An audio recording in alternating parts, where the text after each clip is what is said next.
Assalamualaikum warahmatullahi wabarakatuh. Salam salam Om Swastiastu, Namo Buddhaya.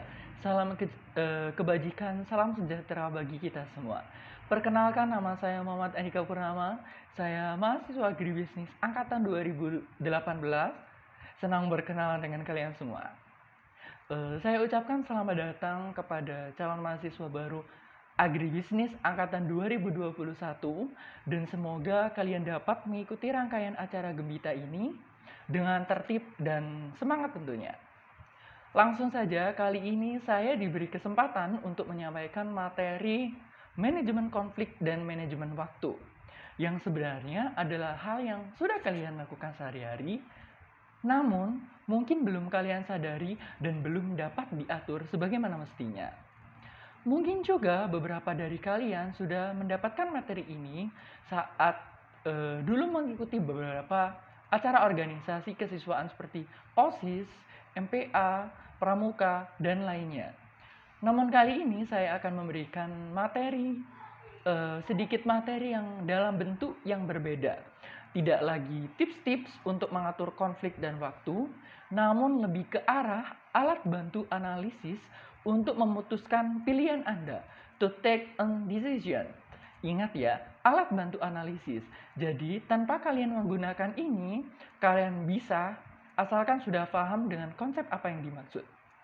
Jadi, kalian memiliki pilihan untuk menggunakan ataupun tidak. Untuk manajemen konflik, saya akan mengenalkan alat analisis yang kita sebut dengan TKI. The Thomas Gilman Conflict Math Instrument, dan untuk manajemen konflik saya akan mengenalkan dengan Eisenhower Matrix. Selamat datang di dunia perkuliahan. Nanti di dunia perkuliahan kalian akan dikenalkan dengan banyak sekali alat analisis dengan berbagai pendekatan dalam membantu kalian menentukan keputusan manajerial. Langsung saja yuk ke materi yang pertama. Manajemen konflik. Untuk yang pertama kita fokus terlebih dahulu ya pada alur terbentuknya konflik di persegi titik-titik di atas. Masalah. Setiap hari kita akan bertemu dengan berbagai permasalahan, baik besar maupun kecil, yang bersangkutan dengan diri sendiri maupun orang banyak. Apa sih masalah itu? Masalah adalah apapun yang tidak sesuai harapan atau gap antara realita dan ekspektasi yang dapat bersumber dari banyak faktor, banyak variabel, apapun itu.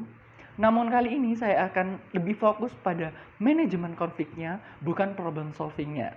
Karena beberapa orang sudah dapat menentukan solusi atau penyelesaian masalah, namun masih berkonflik dengan solusi yang ditawarkan atau solusi yang ada. Oleh karenanya, untuk materi kali ini, saya susun lebih ke people oriented daripada problem oriented. Permasalahan akan menjadi konflik apabila bersangkutan dengan banyak orang atau dua orang atau lebih. Kenapa itu bisa bersangkutan dengan banyak orang? Bisa jadi karena aturan tempat tinggal atau tinggal dalam suatu wilayah atau negara yang sama, tergabung dalam satu organisasi atau kelompok yang sama, sehingga keputusan kelompok yang diambil akan berpengaruh pada hak dan kewajiban ataupun norma yang berlaku dalam tatanan kehidupan masyarakat dan Anda secara individual. Karena Anda merasa memiliki kepentingan atau dipengaruhi oleh hasil keputusan tersebut, maka otomatis Anda akan ikut andil dalam penyelesaian masalah dengan memberikan ide atau solusi untuk melindungi hak dan kewajiban Anda agar sesuai dengan porsinya. Karena berhubungan dengan banyak orang, dalam langkah penyelesaiannya pasti juga terdapat banyak usulan yang berbeda. Apalagi kita hidup dalam masyarakat yang heterogen dari berbagai suku dan budaya, adat dan istiadat, kebiasaan yang berbeda, sehingga beda rumput ditanam, beda air disiram. Jadi perlu diingat, perbedaan itu bukanlah hal yang buruk, karena perbedaan menandakan bahwa tidak hanya ada satu keinginan atau kelompok yang terwakilkan, sehingga akan terbentuk masyarakat yang madani atau organisasi yang lebih maju. Jadi, jika disingkat, penyebab konflik itu ada dua, yaitu interdependence atau saling ketergantungan, keterikatan seperti tadi yang saya jelaskan, mungkin karena satu RT, satu organisasi, atau satu kelompok kerja, dan differences atau perbedaan yang timbul dari proses penyelesaian suatu permasalahan. The five handling modes atau the Thomas Gilman Conflict Mode Instrument adalah alat analisis untuk menilai perilaku seseorang dalam menghadapi suatu konflik. Jadi berdasarkan alat analisis ini terdapat 5 perilaku yang diambil seseorang dalam menghadapi konflik yang didasarkan pada assertiveness atau ketegasan dan cooperativeness atau kooperatif. Asertif yang dimaksud di sini adalah sejauh mana individu berusaha untuk memuaskan perhatiannya, keinginan, atau ide solusi yang ditawarkan sendiri dalam menghadapi konflik. Sedangkan kooperatif yang dimaksud di sini adalah sejauh mana individu berusaha untuk memuaskan kekhawatiran, perhatian, keinginan, ide solusi orang lain. Jadi asertif itu ke diri sendiri, kooperatif itu orang lain. Kedua dimensi perilaku ini dapat digunakan untuk mendefinisikan 5 metode menangani konflik. 5 metode penanganan konflik ini ditunjukkan di tabel atau matriks berikut. Untuk yang pertama, saat tingkat kooperatifnya rendah dan asertifnya tinggi, umumnya seseorang akan lebih bersifat kompetitif terhadap idenya. Jadi bersaing adalah tegas dan tidak kooperatif. Metode ini berorientasi pada kekuasaan. Saat bersaing, seseorang mengejar kepentingannya sendiri dengan mengorbankan kepentingan orang lain. Menggunakan kekuatan apapun yang tampaknya sesuai untuk memenangkan posisinya. Bersaing mungkin berarti membela hak Anda, mempertahankan posisi yang Anda yakini benar, atau sekedar mencoba untuk menang. Untuk kebalikannya, ada accommodating. Mengakomodasi adalah tidak tegas dan tetapi sangat kooperatif. Ketika mengakomodasi, seseorang individu mengabaikan kepentingannya sendiri untuk memuaskan kepentingan orang lain. Ada unsur pengorbanan diri dalam metode ini. Mengakomodasi dapat berupa memenuhi perintah orang lain ketika Anda memilih untuk tidak melakukannya, atau menyerah pada sudut pandang yang Anda anggap benar yang berasal dari orang lain. Selanjutnya ada collaborating. Berkolaborasi itu adalah asertif dan kooperatif. Ketika berkolaborasi, seorang individu berusaha untuk bekerja dengan orang lain untuk menemukan solusi yang sepenuhnya memenuhi keprihatinan keduanya atau kedua belah pihak. Untuk melibatkan penggalian masalah untuk mengidentifikasi masalah yang mendasari dua individu dan untuk menemukan alternatif yang memenuhi kedua rangkaian keinginan tersebut. Berkolaborasi antara dua orang dapat mengambil bentuk mengeksplorasi ketidaksepakatan untuk belajar dari wawasan satu sama lain, menyelesaikan beberapa kondisi yang sebaliknya akan membuat mereka saling bersaing untuk sumber daya, atau menghadapi dan mencoba untuk menemukan solusi yang kreatif untuk masalah interpersonal. Untuk kebalikannya ada avoiding atau menghindar. Menghindar ini adalah perilaku yang tidak asertif dan tidak kooperatif. Saat menghindar, seseorang tidak segera mengejar kekhawatirannya sendiri ataupun orang lain. Dia tidak membahas konflik. Menghindari mungkin mengambil bentuk diplomatis dari menghindari sebuah permasalahan. Menunda masalah sampai waktu yang lebih baik, atau hanya menarik diri dari situasi yang lebih mengancam. Dan yang terakhir yaitu terdapat compromising. Berkompromi adalah perantara dalam ketegasan dan kooperatif. Ketika berkompromi, seseorang individu memiliki tujuan untuk menemukan solusi yang bijaksana dan dapat diterima bersama, yang sebagian besar memuaskan kedua belah pihak. Berkompromi jatuh di jalan tengah antara bersaing dan mengakomodasi, namun lebih rendah dari competing tetapi kurang dari accommodate. Demikian juga ini membahas masalah lebih langsung daripada avoiding, tetapi tidak mengeksplorasi sedalam collaborating. Berkompromi mungkin berarti memecah perbedaan, bertukar konsensi, dan mencari posisi tengah yang cepat. Untuk kapan lebih tepatnya Anda menggunakan 5 perilaku menghadapi konflik, akan saya jelaskan di slide setelah ini. Mungkin ada yang ingin minum atau break sebentar untuk sekedar meregangkan punggung. Silakan menikmati waktu Anda.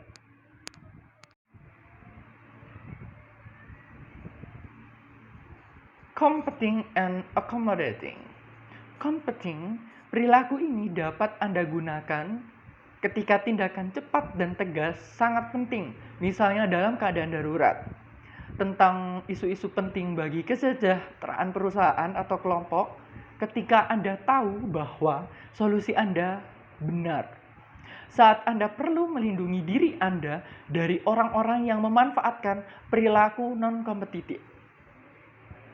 Kebalikannya ada perilaku accommodating. Perilaku ini dapat kalian gunakan ketika Anda menyadari bahwa Anda salah dan untuk membiarkan solusi yang lebih baik dipertimbangkan, belajar dari orang lain, dan menunjukkan bahwa Anda masuk akal atau masih rasional.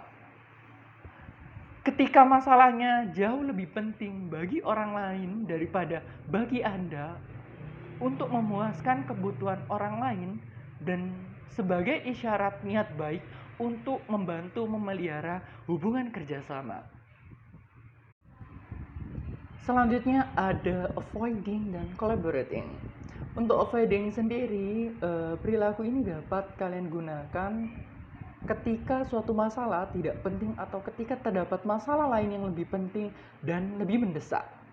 Ketika potensi biaya menghadapi konflik lebih besar daripada manfaat penyelesaiannya. Ketika mengumpulkan lebih banyak informasi lebih menguntungkan daripada mengambil keputusan sesegera mungkin. Kebalikannya ada collaborating.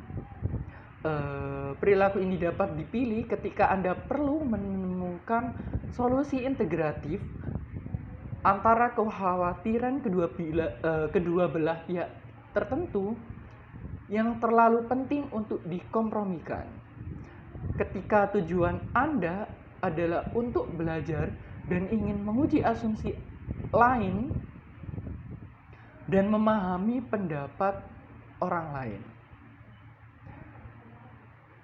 Dan yang terakhir yaitu saat Anda ingin menggabungkan wawasan dari orang-orang dengan perspektif yang berbeda tentang suatu permasalahan.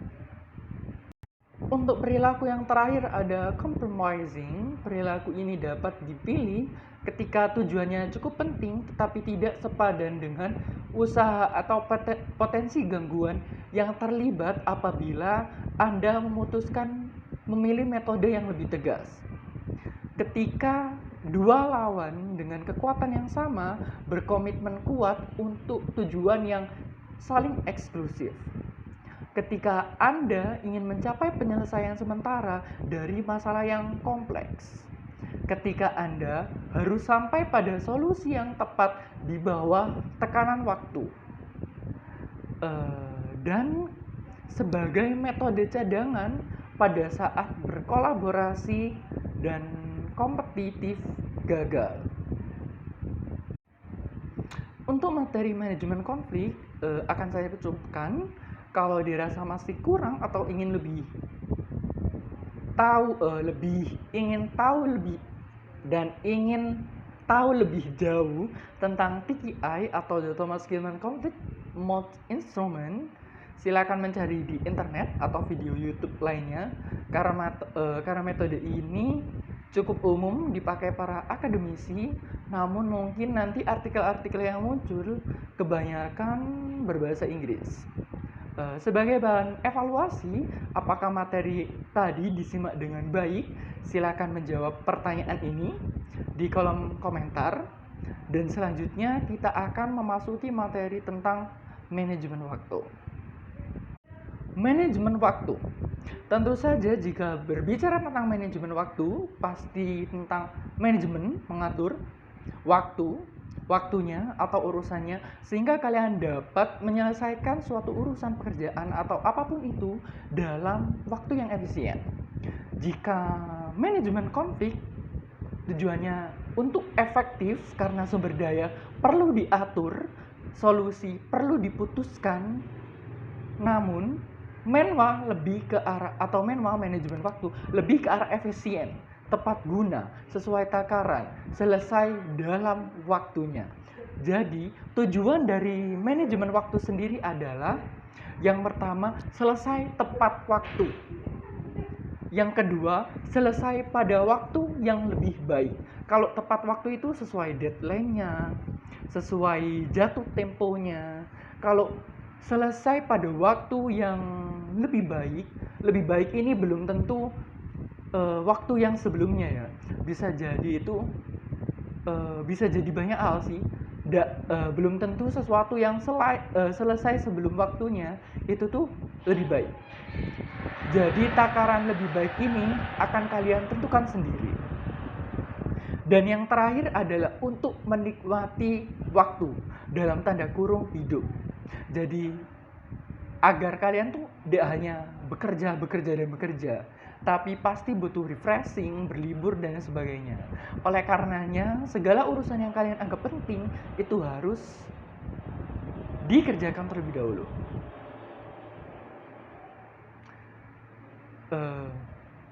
Oleh karenanya, kenapa waktu harus diatur? Karena sebanyak apapun masalah Anda hanya mempunyai 24 jam dalam sehari. Jadi, Anda punya keterbatasan waktu dalam menyelesaikan suatu masalah sebelum datangnya masalah yang lain. Oleh karenanya, saya memiliki slogan, bukan dikerjakan sempatnya, tapi sempatkanlah untuk mengerjakan. Dalam keadaan ideal seharusnya seperti itu. Karena kita memiliki keterbatasan waktu dan masalah yang tidak terbatas, kita perlu menyusun sebuah skala prioritas untuk mendahulukan mana yang dikerjakan dahulu dan mana yang harus menunggu untuk dikerjakan selanjutnya.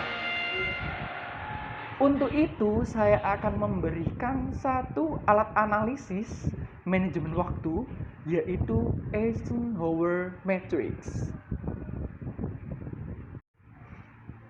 Eisenhower Matrix adalah sebuah bagan yang digunakan untuk membantu kita mengolah waktu dan pekerjaan yang kita lakukan. Eisenhower Matrix sendiri terinspirasi dari Presiden Amerika yang ke-34, David Dwight Eisenhower. Beliau pernah mengucapkan suatu kalimat, yaitu what is important is seldom urgent, and what is urgent is seldom important.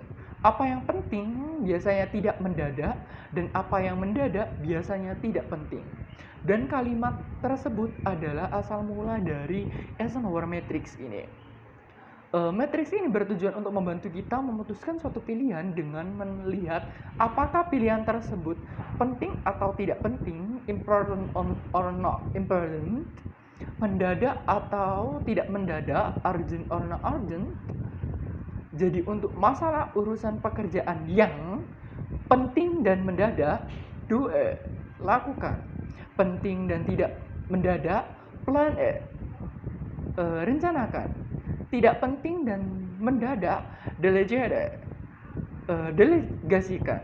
Tidak penting dan tidak mendadak, Eliminate it or decrease it, atau kurangi.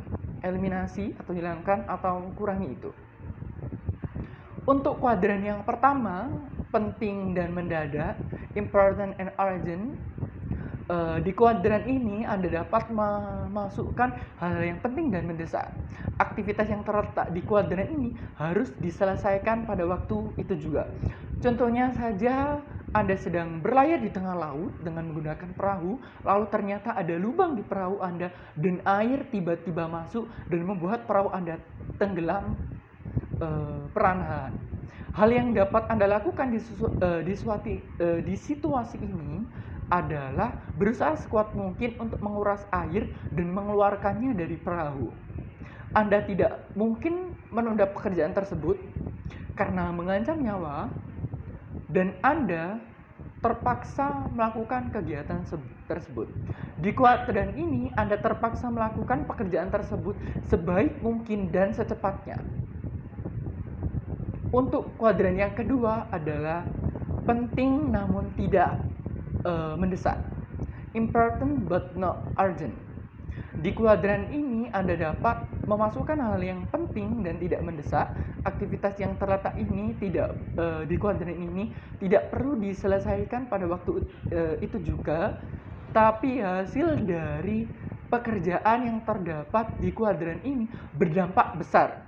Karena aktivitasnya tidak mendesak, Anda dapat menyusun rencana yang terbaik untuk membuat pekerjaan tersebut berhasil. Seperti pada keadaan yang tadi, jika hal yang penting dan mendesak adalah menguras air, tetapi selain menguras air, Anda juga dapat menambal lubang agar tidak ada air yang masuk. Kegiatan menambal lubang adalah kegiatan yang penting karena kegiatan ini Anda dapat selamat.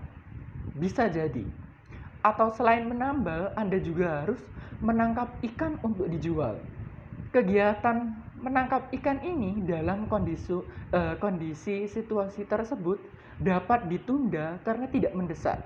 Anda akan lebih mementingkan keselamatan diri Anda dalam situasi perahu bocor di tengah laut. Namun kegiatan mencari ikan harus tetap direncanakan agar Anda dapat hidup di kemudian hari dan melanjutkan kegiatan ekonomi kalian. Jadi teringat keadaan pandemi saat ini. Mohon bersabar di waktu PPKM ya. Kalau bukan manusianya dulu yang diselamatkan, siapa yang akan membawa ikan ke daratan?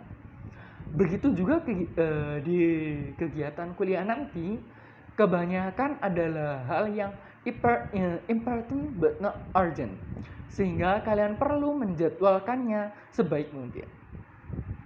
Kuadran yang ketiga adalah tidak penting dan mendesak. Tidak penting tapi mendesak. Not important but urgent. Di kuadran ini Anda dapat memasukkan hal yang mendesak tetapi tidak penting. Aktivitas yang terletak di kuadran ini mendesak dan harus diselesaikan di hari itu juga.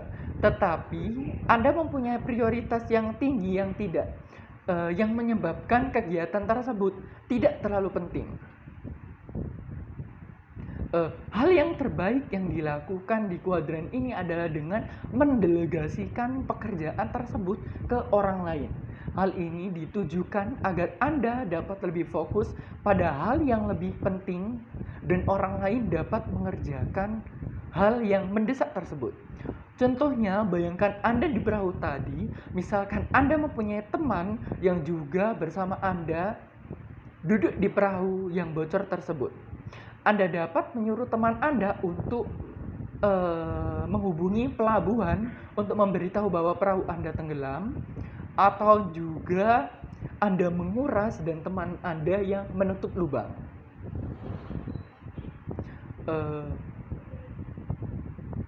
Jika kegiatan di kuadran ini dapat terlaksana dengan baik, maka pekerjaan Anda akan menjadi semakin lebih mudah. Jika Anda dapat melakukan hal Anda yang Anda fokuskan dengan baik, Anda juga masih dapat bertahan juga dalam situasi yang mendesak. Kuadran yang keempat adalah tidak penting dan tidak mendesak. Eliminate it. Di kuadran ini Anda dapat memasukkan hal yang tidak mendesak atau tidak penting. Aktivitas di kuadran ini adalah aktivitas yang entah itu mau Anda berhasil atau tidak, tidak akan memberi dampak besar bagi pekerjaan Anda dan juga tidak mendesak dan dapat ditunda. Hal yang baik untuk mengatasi pekerjaan di kuadran ini adalah mengeliminasinya atau mengurangi listnya, daftarnya. Untuk yang kedelapan ada konsep cicil atau mencicil pekerjaan. Karena kita memiliki keterbatasan waktu dan masalah yang tidak terbatas, untuk permasalahan utamanya yang important but not urgent, kalian bisa menerapkan konsep ini. Semisal Anda memiliki proyek menyusun masalah dalam waktu 7 hari, Anda dapat menerapkan contoh di bawah ini, di mana di hari pertama Anda menyelesaikan bab 1 dan pekerjaan lainnya, di hari kedua Anda dapat menyelesaikan bab 2 dan pekerjaan lainnya, di hari ketiga Anda dapat menyelesaikan bab 3 dan bab 4. Biasanya bab 3 itu metode penelitian dan bab 4 itu isi, jadi mungkin bisa diselesaikan dalam 1 hari dan pekerjaan lainnya. Dan di hari keempat Anda menyelesaikan penutup bab terakhir dan finishing makalah tersebut. Ini kalau semisal contohnya makalah besar, butuh waktu pekerjaan yang cukup panjang. Tapi nanti kalau semisal kalian sudah terjun di perkuliahan, mungkin tuh 1 hari 1 tugas, 1 hari 1 tugas. Jadi tuh semisal Anda mempunyai waktu 7 hari, kalian coba sebisa mungkin untuk menyelesaikannya dalam 4-5 hari dan gunakan 2-3 harinya untuk kemungkinan lainnya atau faktor-faktor lain atau masalah-masalah lain yang mungkin bisa jadi belum masuk ke daftar kegiatan kalian. Namun apapun metodenya, mungkin menurut kalian itu metode cicil ini kurang efektif karena kalian itu tipe yang mengerjakan 1 malam atau langsung mengerjakan semua. Apapun caranya, asal Anda mengerti resikonya. Demikian yang dapat saya sampaikan, kurang lebihnya saya mohon maaf. Wabillahi taufik wal hidayah. Wassalamualaikum warahmatullahi wabarakatuh. Semoga kita berjumpa lagi di lain waktu dalam keadaan yang lebih baik. Semangat!